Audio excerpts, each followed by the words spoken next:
Remember, Damage Control has already had the misfortune, feeling the power. Choke slam. Maybe she does now. Big backbreaker.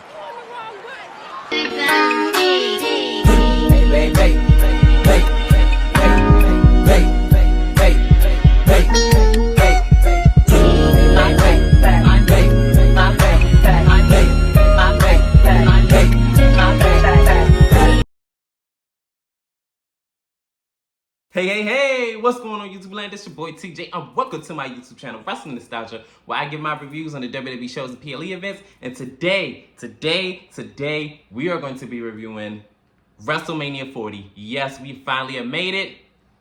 April 6, 2024. Let's go ahead and get right into it. We open up WrestleMania with Coco Jones singing America the Beautiful. Then Triple H comes out and he welcomes the WWE Universe to WrestleMania. And now we have our opener match, which is the Women's World Championship. Rhea Ripley, the reigning World's Women's Champion, versus Becky Lynch.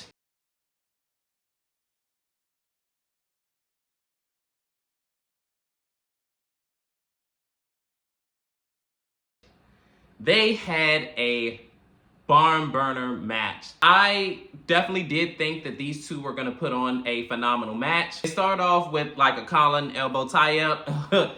Rhea Ripley, of course, I mean, she's too strong. That wasn't gonna work out. So she ends up slapping Rhea. Rhea slaps her back and they get into little fisticuffs. So throughout the match, very back and forth-ish. I remember at one point in time where Becky Lynch wound up doing the superplex and she ends up going into her armbar and then flipping it into a disarmer. But Rhea Ripley's so strong, she winds up, getting her over her shoulders. Then she winds up tumbling over on the outside. And then this is when she winds up hitting the electric chair. Back in the ring towards the end of the match, it looks like Becky Lynch was going to take a superplex. And then this is when she reverses it into a manhandle slam on the top rope. That doesn't work out. And this is when Rhea Ripley ends up doing the riptide twice. She actually kicked out of the riptide the first time like a while back.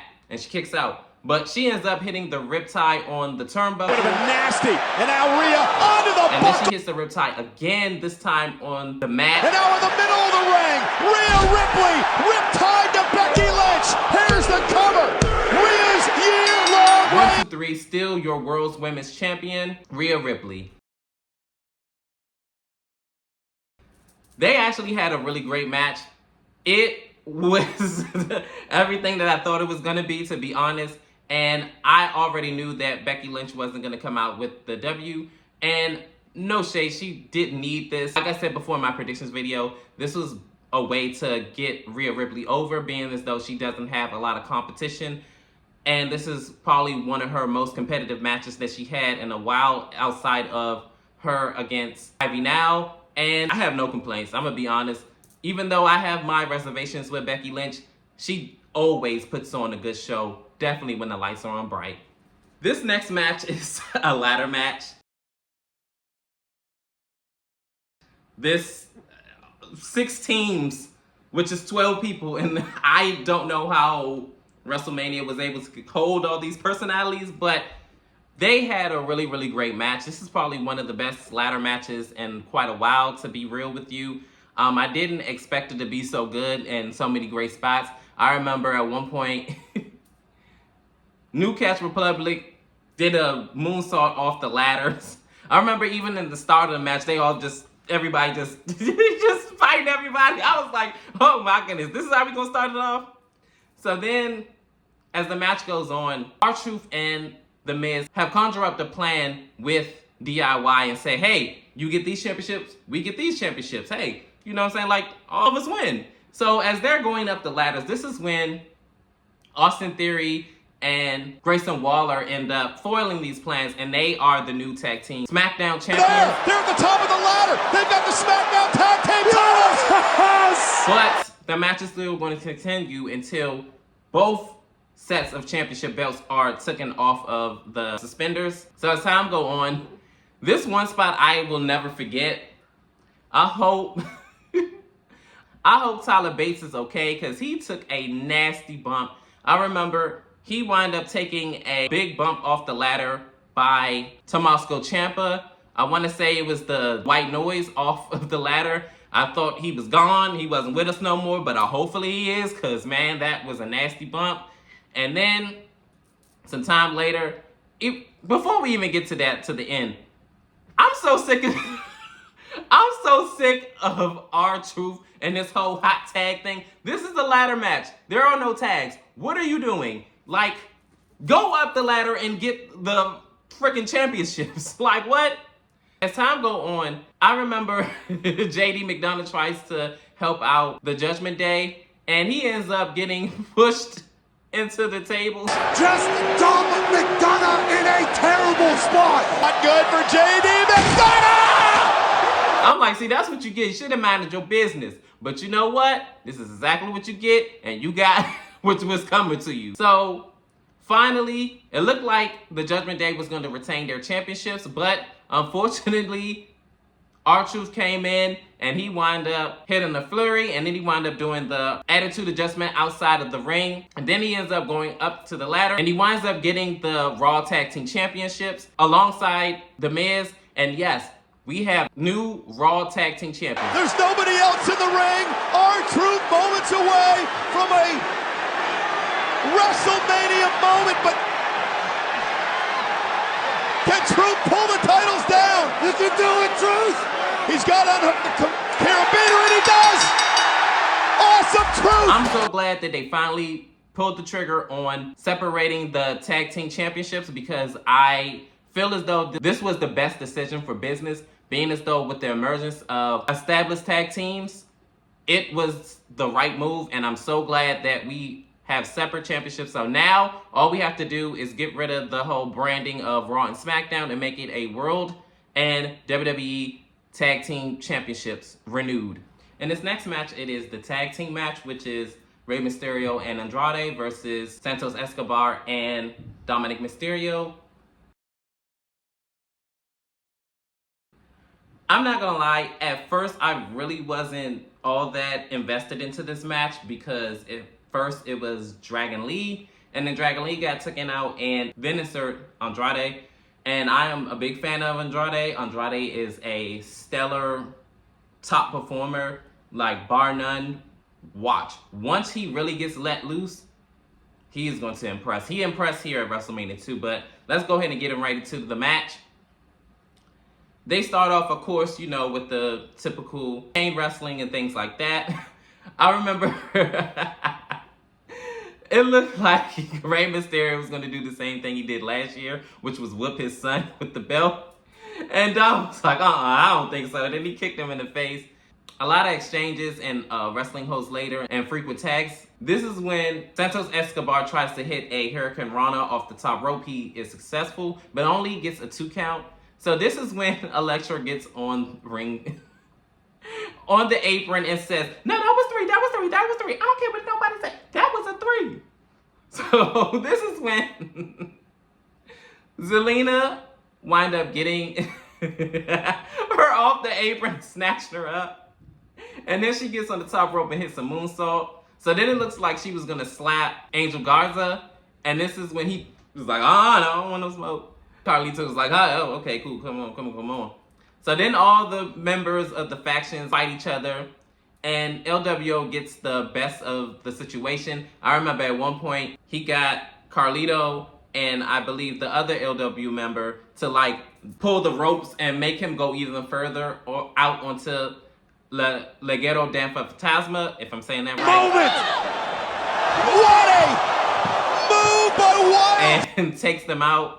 Towards the end of the match, this is when Santos Escobar says to Dominic Mysterio, hey, get the chair, bash his brains in, I don't care. So he distracts the referee, and this is when 2 mysterious masked men come out, and they look big as a house. Just said get the chair, bash his brains out. The order. Where's security? Who the hell? A very big Who are these guys? The size of these guys. Who the hell are these goofs in the mask? Goose. I mean, those look like legends to me. And they attack Dom and send him through the ring post. and send him back in the ring. Rey Mysterio hits the 619, 1, 2, 3. Your winners, Rey Mysterio and Andrade. This was a really good match, actually. Like I said before, I wasn't really like all that invested into this match because it was Dragon Lee and Rey Mysterio. But with Andrade being inserted into this match, I was so here for it. I would have preferred Carlito, but hey, it is what it is. And the masked men were, I guess, somebody from the Eagles team. I'm sorry, I don't know football like that. So they were in the ring and they were there. But victorious, Rey Mysterio and Andrade. In this next match, it is the brother versus brother match. Jey Uso versus Jimmy Uso. But before the match even begins, it is a performance with Lil Wayne. And one of his smash hits, A Milli. Not gonna lie, I could have did without it, but hey, it is what it is. Then I believe he only did like a minute of performance with the song. And then this is when Jey Uso comes out, his song hits, and then, you know, they coming out and they vibing and all this other stuff, and Lil Wayne hyping him up. Nice little good feel-good moment or whatever. So then Jimmy Uso comes out and they have their match. It starts hot and heavy. Jey Uso winds up diving out on him. They wind up fighting on the outside for a little bit. This match is not official yet. And then this is when Jey Uso gets him in the ring. You know, he winds up dominating the match for a minute. And then Jimmy Uso winds up taking control. And then it kind of switched back and forth. I don't know what it is, but this match didn't really do it for me. After a while, it just kept super kick, super kick, super kick, super kick, super kick, super kick, super kick. I'm like, oh my goodness, I felt like I was watching about 1001 Shawn Michaels matches. Like, goodness gracious, how many times you gonna kick that man in the head? Yo, then all of a sudden, Jimmy Uso was like, stop. I can't take it anymore. I'm sorry. For everything. I'm sorry. Let's be brothers again. Let's just go ahead and hug. So then this is when he fools him. He said, psych. Oh no! In the back! No yeet. Super kick. He winds up doing the big splash off the top rope. 1, 2, he kicks out. And then a little back and forth later, Jey Uso hits the spear and the big splash. 1, 2, 3. He is the winner of the brother versus brother match. This is the third brother versus brother match at WrestleMania. The first was Owen Hart and Bret Hart. The second was the Hardy Boys. And now it is the Usos. I'm not gonna lie, this match did not live up to the hype as much as I wanted it to, and I was really looking forward to this, and I really thought they were, you know, with them being twin brothers and them knowing each other's arsenal better than anybody else would know them, I'm thinking they about to sit up there and burn the house down. I'm not gonna lie, I'm kind of disappointed, but hey, they made it on the WrestleMania card, and maybe this is not gonna be the last match they're gonna have, and if not, hopefully whatever matches they have down the line, it'd be better than this one. In this next match, I'm like super duperly, uberly, if that's even a word, excited for the 6-woman tag match. It is Bianca Belair, Naomi, and Jade Cargill versus Damage Control. Oh my goodness. And Naomi, Bianca, and Jade Cargill have like an epic, bar none, like this kind of gave me Renaissance vibes. They were in the skies and then like they got dropped down on the platform. It looked amazing. The outfits were outfitting. Then this is when the match started off with Naomi and Asuka. They had their little back and forth, and then after a while they isolated Naomi into the corner, and then after Naomi winds up getting beat down for a hot little second, she finally tags in Bianca, but it looked like Jade was about to get the tag first. Kairi Sane was on the side, and Bianca was like, hey, look, get her, get her. So she winds up kicking her off the apron. So Naomi ends up tagging Bianca. She winds up clearing house for a hot second. This is when Damage Control isolates Bianca Belair. Then Bianca Belair, after she gets her little whisper about her, she tags in Jade Cargill. Finally, Jade Cargill gets in that ring, and she tears the roof off the dome. Everybody's streaming her name and everything. And finally, Jade Cargill was in that ring. Jade Cargill winds up cleaning the house and beating everybody up and slamming them around and throwing them around and everything like that. So then after everything breaks down, at one point in this match, Kairi Sane gets misted by accident by Asuka. Asuka was aiming for Bianca, but it's no avail. It doesn't work. And this is when everything breaks down and everybody's out the ring, hitting their big moves and everything like that. Get out Kairi Sane. Asuka misses wildly in rail. What a whip. KOD incoming. Jade Cargill ends up hitting her Jaded on Dakota Kai. Display before planting Dakota Kai. Kai has been jaded. 1, 2, 3. She gets a WrestleMania, a big WrestleMania win. Jade Cargill, Naomi, and Bianca Belair. This actually was a really, really good match. Congratulations to Jade Cargill on her debut WrestleMania match. So glad that she got the pin. And congratulations also to Bianca Belair on her continued winning streak at WrestleMania 4-0. And congratulations to Naomi on the most WrestleMania wins out of any woman in WWE history. So congratulations to all three women.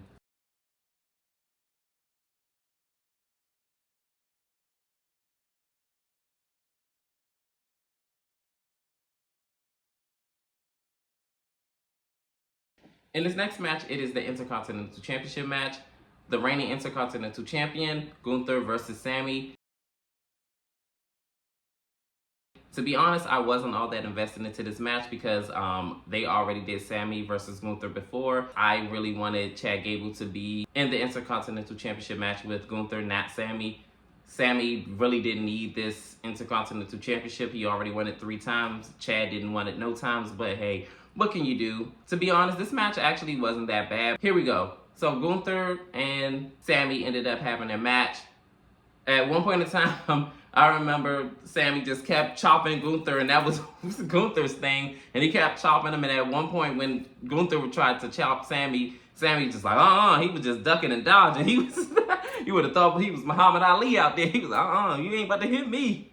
So then this is when finally Gunther ends up getting his hands on him, and then he dominates some of this match, but they kind of shared the power with, dominating the match where the power goes to Sami and it would go to Gunther. So to make a long story short, at one point in time, matter of fact, Sami actually kicked out of 2 powerbombs by Gunther, and it was so crazy. So I remember he hit a big splash like 2, maybe 3 times, and he didn't even pin him. Gunther didn't even pin him. He just like, I'm just having fun. And then what made it so bad, Sami's wife was out of there.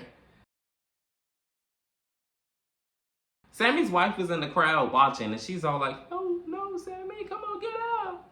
So then he just kept getting up and getting on the top rope and splashing.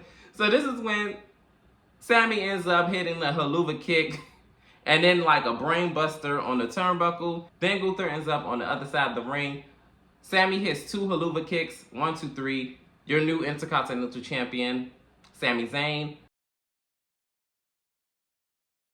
In this next match, it is Roman Reigns and The Rock versus Cody Rhodes and Seth Rollins. If The Rock and Roman wins, then it is a Bloodlines rules match, meaning that anything goes. If Cody Rhodes and Seth Rollins wins, then that means it is a true one-on-one match and the Bloodline is barred from ringside. So here we go. The match started off with Roman and Seth, of course the 2 Shield member mates. So they ended up having, their little exchange here and there. And then The Rock and Cody end up in the ring and they mix it up. And then after everything breaks down, I remember at one point in time in the match, the referee was counting them out because all of them were outside of the ring beating up on each other. He tells the referee, you count us out, you're fired. I'm like, The Rock, you a bully. You ain't right for that, but I digest. The Rock wound up beating him up, and then then Cody winds up, fighting back or whatever. Yo, it was so crazy. Because another point in the match, The Rock gets the belt, and he says to Cody's mom with the belt, your son's red juice is already on the belt, and all it needs is your tears. This is your son's blood on this belt. Your tears are next. Your tears. Your tears are next. You hear me, Mama? Your tears are next. Then you sit down, put your blood on this too. She said, never gonna happen. Never. BS. I was like, oh man. Rock, you better leave that woman alone. You are a menace. So The Rock kept going like this. Dirty! Dirty's on next! I'm like, dude, what are you doing? Get in the ring. I remember another point in the match where they both did pedigrees on The Rock and Roman.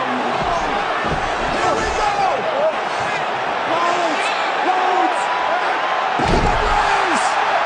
And they almost get the pinfall. Another spot in the match that was crazy is when Roman was about to spear Cody Rhodes. And then Seth saves Cody and he spears The Rock instead. And Seth Rollins saves Cody! Roman speared The Rock! He was like, you speared me! And Roman was like, I didn't mean to. So a whole lot of back and forth later. Cody was about to hit his crossroads. And this is when The Rock hits him with the belt. Looking for a try. Oh, no! Did you hear that? Roman hits his spear and then tags The Rock. The Rock hits his rock bottom and people's elbow. 1, 2, 3. The Rock and Roman wins the match. So that means at WrestleMania Night 2, it is a Bloodlines rules match. The Rock with a rock bottom to Cody Rhodes. People's elbow cover by The Rock. Cody is screwed. So anything goes. It is basically a glorified no holds barred match. Good luck, Cody. He looked pretty sad, you know, after that. And good luck to you, because you're gonna need it. Can Cody win the Universal WWE Undisputed Championship, or will he have another failed attempt at WrestleMania for the second time in a row? I don't know, to be honest. It's a toss-up. Anything can happen. I actually thoroughly enjoyed WrestleMania. This one was probably slightly better than last year's, just slightly, not a whole lot. Comment down below. Let me know. What did you feel about WrestleMania this year? Was it better? Was it the greatest WrestleMania of all time? Or you like, nah, it was alright. Just another day in the office. But anyways, like, share, and subscribe. And peace. TJ, I'm out.